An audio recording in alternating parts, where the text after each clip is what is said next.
Hello and welcome to News Now on TV360. I am Thelma Okoro. Nigeria's Air Force says it has killed some senior members of the Boko Haram sect and fatally wounded the group's top leader in a raid in northeast Nigeria. Abubakar Shekau is Boko Haram's disputed leader.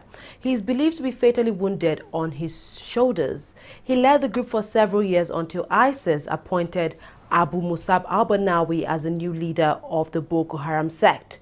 In a statement issued by the Nigerian Army, its spokesman Colonel Sani Usman said government planes attacked the fighters in the village of Tai inside the Sambisa forest in Borno State on Friday. The army on Tuesday said it only just confirmed details of the raid. Aside from Shekau, other top commanders of the Boko Haram sect who were confirmed dead are Abubakar Mubi, Malam Nuhu and Malam Haman, amongst others. Nigeria has been battling Islamic sect Boko Haram for about 7 years now. Members of advocacy group Bring Back Our Girls marched to Aso Villa in Abuja to meet with President Muhammadu Buhari. The Bring Back Our Girls members were, however, stopped by anti-riot policemen from entering the presidential villa. The policemen said they had orders not to allow the group gain access to the villa. Commissioner of Police said the move to stop the protest was occasioned by the inability of the organizers to obtain due permission for the cause. Leaders of the group Obieze Kwesili and Aisha Yusufu have expressed disappointment at the pace the Buhari-led government is taking to rescue the Chibok girls. Just last week, following a release of a new video by Boko Haram showing the Chibok girls, the group declared its intention to meet with President Muhammadu Buhari. The protesters have now given the federal government 72 hours to respond to its demand, of which will mean continuous protest march to the villa until the girls are rescued. Our girls back now and alive. Our girls back now and alive. Because we do not desire to play a ping pong with you, officer, we shall let it be known that contrary to expectation that we should be able to lay our agitation to a democratically elected president, officers of the Nigerian police have been mobilized to stand against our citizens' agitation. We shall not engage in any indecorous behavior. What we're therefore going to do is that we're going to set up our table and we shall make our statement to our democratically elected president. Sadly, today we have been here again at the seat of power to drum up our pain to the president and his team. That we are tired and are not ready to view any other video again from the adopters or from my girls. The pain and agony, which is so traumatizing and killing to us all. And it is now we have lost at least 19 of our parents, mostly associated with such post-adoption stresses, indoor sicknesses. Nigerians, we want our girls back and alive, and we want them now. Today, 861 days since the abduction of our girls, time has completely run out. It is time to decide, act, and bring them home. No more delays. Since Mr. President's last public statement on the missing source of credible and actionable intelligence to bring back our girls during our visit of January 14, 2016, 3 successive opportunity windows mean we cannot continue to put off a decision on their rescue. The alleged mastermind of the 2013 terror attacks on a secondary school in Yobe State has been captured. The State Security Service, in a statement signed by its spokesman, Tony Opuyo, said Mudaisiru Jibrin, a spiritual leader of the Boko Haram sect, was arrested in Kano State on August 17th. The arrest comes 3 years after he allegedly coordinated the killing of 42 people in government secondary school, Mahmudu Yobe State. The SSS said Jibrin was arrested in the Yakaba neighborhood in Kano State, where he was operating as a spiritual leader for a new Boko Haram sleeper cell. United States Secretary of State John Kerry has arrived in Nigeria as he continues his tour of Africa. Kerry said the fight against corruption has to be a global security of the first order in order to bring to an end violent extremism in the world. Kerry was speaking during a courtesy visit to the Sultan of Sokoto at his palace in Sokoto. He also praised the efforts of the Sultan Alhaji Said Abubakar for promoting religious tolerance and understanding among Nigerians. Secretary Kerry told northern religious leaders as well as tertiary and secondary school students that terrorism can be eliminated if the society put hands together. He is expected to visit President Muhammad Buhari in Abuja during his trip. Among the issues to be discussed at the meeting is U.S. cooperation with Nigeria over Boko Haram, the economy, and human rights issues. Following the rising number of people displaced in the northeast part of Nigeria, the National Emergency Management Agency NEMA has requested for local and international humanitarian support to ease the burden. NEMA Director General Sani Sidi says, aside from the activities of Boko Haram insurgents in northeastern Nigeria, other crises in the country had left millions of Nigerians internally displaced. He was speaking at an event to mark this year's World Humanitarian Day in Abuja. According to NEMA, over 2.2 million Nigerians are currently living in formal camps, host communities, and satellite camps as a result of insurgency in northeast states of Borno, Yobe, Taraba, Gombe, Bauchi, and Adamawa states. The call for humanitarian care, which center on the theme of 2016 World Humanitarian Day, titled One Humanity, is appropriate and relevant, considering the humanitarian challenges encountered in the northeastern region of Nigeria, especially in the state of Adamawa, Borno, and Yobe State, which is the epicenter of the Boko Haram insurgency. Other states heavily impacted by Boko Haram insurgency and the resultant humanitarian outcomes, including the frontline state of Gombe, Bauchi, and Taraba, regarded as safe havens for thousands of internally displaced persons seeking refuge and shelter. The huge humanitarian challenges created by massive displacement of people into the IDP camps, host communities, and self-centered justify the theme of One Humanity, aimed at making members of the public to share in the feelings and emotions of victims of insurgency. This also calls for working together in providing support for the teeming IDPs in the northeastern of Nigeria and other crisis-prone areas of Nigeria. No fewer than 8 persons were killed in Talata Mafara community in Zamfara state following violence that erupted over alleged blasphemy by a student of the Abdul Guzo Polytechnic. The student was alleged to have made a blasphemous statement against Islam and Prophet Muhammad and was consequently attacked by a mob. The angry mob also set fire on the house of a man who tried to rescue the student. The state governor, Abdulaziz Yari, who condemned the incident, also joined hundreds of people to bury the deceased. The police have since imposed a 12-hour curfew in the community from 7 p.m. to 7 a.m. daily. Meanwhile, President Muhammad Buhari has described the Zamfara killings as barbaric and unacceptable. Reacting to the news on his Twitter handle, the president vowed that the perpetrators of the act would be brought to justice. Nigeria, which is Africa's most populous country, is almost evenly divided between a mainly Muslim north and predominantly Christian south. Ethnic and sectarian clashes have claimed thousands of lives in the country in recent years. Gunmen suspected to be Fulani herdsmen have reportedly killed 3 persons, among them a pastor in Kaduna State.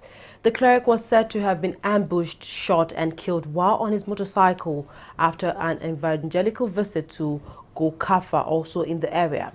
The incident occurred a few days after the state governor, Nasir El-Rufai, visited the area to condemn the attacks. This will be the fourth attack in the state within the last 1 month by suspected Fulani herdsmen.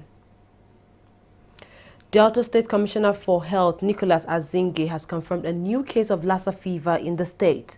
Azinge also confirmed the death of a medical doctor. The wife of the doctor reportedly tested negative to the virus, while 32 others the doctor had contact with have also been quarantined. Lassa fever is an acute illness with bleeding and death in severe cases caused by Lassa fever virus, with an incubation period of 6 to 21 days. It was first detected in Lassa village in Borno State in 1969. Members of the transparency group in the Nigerian House of Reps have said despite the fact that all 10 principal officers have rejected the accusations leveled on them by Abdulmumun Jibrin, they were as guilty as their accuser.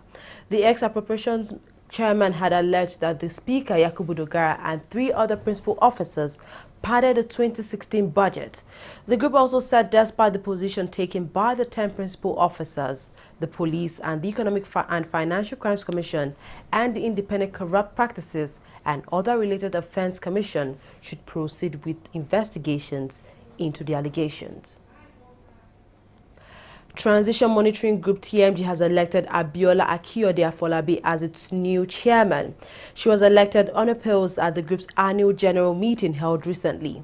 Akiyode-Afolabi succeeds Ibrahim Zikrulahi, who is the organization's chairman, who stepped down after doing the maximum 2 term in office. She said TMG is poised to partner other stakeholders to address inconclusive elections in Nigeria, but also called on INEC to be on top of their game.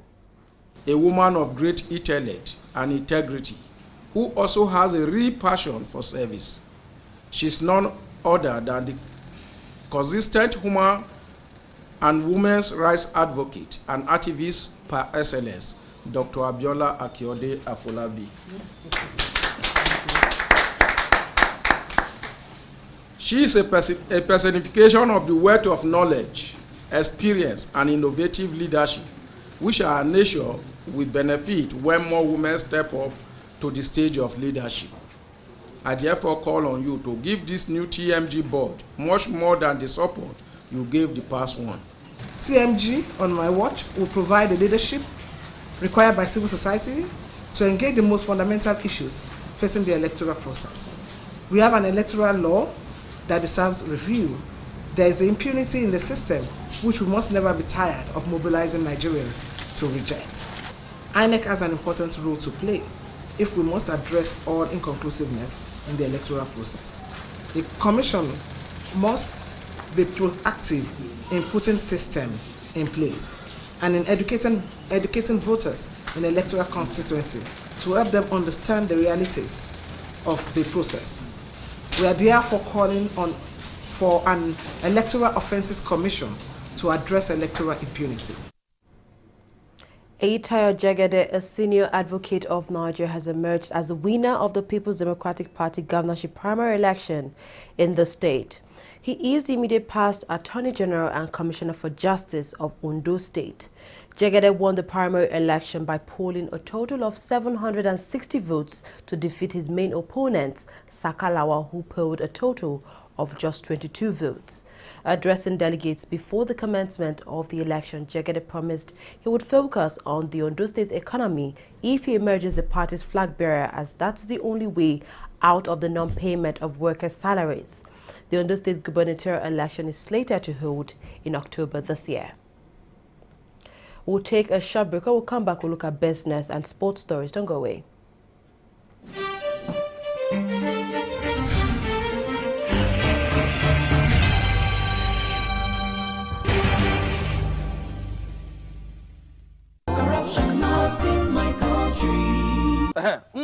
How work? Correct, Oga. What is it that you are doing? Oga, they command the part now. Make we go sell for. Oga, na correct kuza be this so. Oga Titus and him boys them. They do am. They will command the original parts, sell them, make plenty kusa. No wonder our customers bring the generator back to our workshop because they bad. And not because of stuff. Now because they overuse the generator. Plus say NEPA no they give them electricity. Before I open my eye, Makachuku look at my talk in the heaven. replace this original generator parts back inside this generator of my customer. In short, before una do am, frog jump. One, frog jump. 1, 2, 1. Stealing of generator parts or changing of original parts to a fake one. That is the corruption. Not in my country. Corruption not in my country.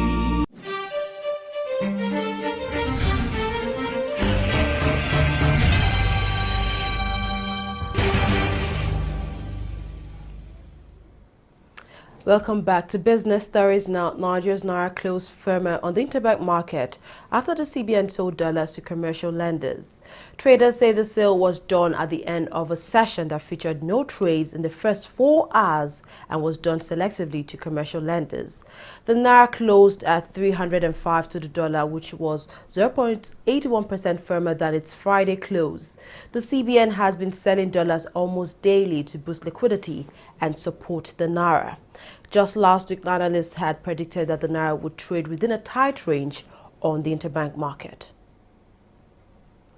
With the demand for foreign exchange growing every day in Nigeria, the Nigerian Society of Engineers have called on the government to revive the country's petrochemical and steel industries to help solve the forex challenge. Now, the group made the call at a meeting in Lagos State, Nigeria's southwest region. According to the group, the foreign exchange used in importing raw materials into the country is indeed threatening the Nigerian economy. Our correspondent, Abiola Ismail, now reports. Nigeria's economy is on the downward spiral and pressure is on the government to act fast. Major players in the Nigerian economy are seeking the intervention of the government to stimulate the economy, making it more competitive by focusing on infrastructural development, delivering inclusive growth, and patronizing the welfare of Nigerians. One of those calling for proactive steps to revive the economy is the Nigerian Society of Engineers, Ikeja branch. As a way out, the engineers say the inclusion of professionals in the budget formulation and implementation will help to solve Nigeria's economic crisis. Value added. Chairman of the group in Ikeja, Adeolu Ogundari, urged the government to try and encourage local contents and play less on expatriates. Most of the things that we import, most of the channels through which our foreign exchange is drained are unnecessary. And that has been the position of engineers all along. Let there be local involvement, local input into all of these things. Create an enabling environment so that the engineer can function. Some of these things that we import, we can manufacture them in country, and so you won't need to depend on another person, importing everything. So that's still our position. Create an enabling environment for the engineer to survive. If the opportunity that you give to external engineers, foreigners, if you give the Nigerian engineer 10% of it, I'm telling you, Nigeria will have moved forward by now. We have abundant raw materials in Nigeria. All we need to do is work hard at getting them. For instance, we have petrochemical industry. A lot of industries depend on the petrochemical industry to survive. And once we are able to revive the petrochemicals, once our refinery starts working and we have the petrochemicals working, then we'll have raw materials that are necessary to produce a number of materials in Nigeria. The plastic industries will come back, the textile will come back, and then we'll be able to actually generate funds and actually export and be able to earn some foreign exchange. The Ajaokuta Steel Company, I understand there's effort now by the government to revive, to resuscitate the company. There we also have raw materials. We have the rolling company in Osogbo. All with that we need, that the government needs to do, so make a conscious effort of resuscitating these industries. And then we'll get raw materials. And we will not need to spend foreign exchange to get raw materials. And I think once we are able to do that, a lot of industries will pick up, and then we'll be out of this very serious problem. The Nigerian government has said it is committed to economic diversification through importation substitution and export promotion, a promise many believe will build resilience in the nation's economy.